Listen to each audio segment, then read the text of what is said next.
Sir total family ஹெல்த்துக்கான food tips கொஞ்சம் சொல்லலாமா? எஸ், இந்த 4 வகையான உணவு எப்பயாவது எங்கேயாவது ஒரு வேளை சாப்பிடுங்க. கிச்சனுக்கு வீட்டுக்குள்ள அனுமதிக்காய். சரி, ஒரு மினிட் மறந்துடாதீங்க. ஓகே, கொஞ்சம் ஃபாஸ்ட். முதலாவது பதப்படுத்தப்பட்ட இறைச்சி வகை, ப்ரொசஸ் மீட்ஸ். இலங்கையில் 1.27 பில்லியன் அமெரிக்கன் டாலருக்கு கார்ப்பரேட் கம்பெனிகள் இதை பிஸ்னஸாக வச்சுக்கிறாங்க. இந்த வருஷம் செய்யணும் கிட்டத்தட்ட ஒரு பில்லியன் 30,000 கோடி ரூபாய் இலங்கை சல்லிக்கு.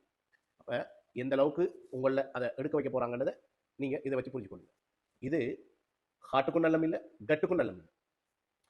2வது உணவு வகை சீனி சேர்க்கப்பட்ட குடிபானங்கள். 1.5 பில்லியனுக்கு 2025 பிசினஸ் பண்ண கம்பெனிகள் எதிர்பார்க்கிறாங்க. உஷார, ஒரு பில்லியன் அமெரிக்கன் டாலர் கிட்டத்தட்ட 30,000 கோடி ரூபாய். சீனி கன்ஃபார்ம் இதை குடிச்சா.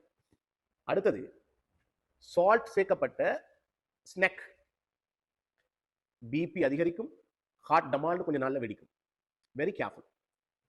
அதுக்கு அடுத்தது 4வது சீனி சேர்க்கப்பட்ட பேக்கெட் ஸ்வீட்ஸ் உணவுகள். சாதாரண உணவுகளும் மிகும் ஸ்வீட்டி.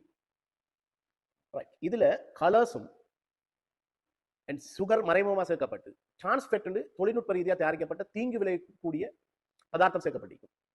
இது ஒரு சைலண்ட் கில்லர்ஸ்.